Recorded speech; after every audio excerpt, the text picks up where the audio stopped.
Emerge una crescita del terziario nella nostra economia. Oggi abbiamo rispetto agli anni scorsi più commercio, più servizi e più turismo, quindi in sostanza abbiamo un settore che cresce. Chiaramente all'interno di vari comparti il turismo sta vivendo un periodo di vero e proprio boom e i servizi stanno andando molto bene. Il commercio è in una fase di consolidamento, cioè io non parlo più di crisi del commercio perché i dati ci dicono che è in una fase di trasformazione e di adattamento a nuovi modelli di consumo.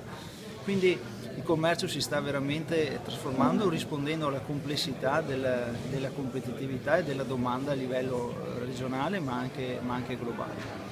Oggi il 2016 si è chiuso con circa 260 imprese in più e abbiamo anche 2800 posti di lavoro in più, quindi è una crescita con occupazione. Questo è molto importante in un'epoca in cui invece si parla di gig economy, di flessibilità, di lavori precari e quindi rappresenta un'opportunità per i giovani. Infatti i giovani sono la componente maggiore di occupazione e di domanda da parte del terziario.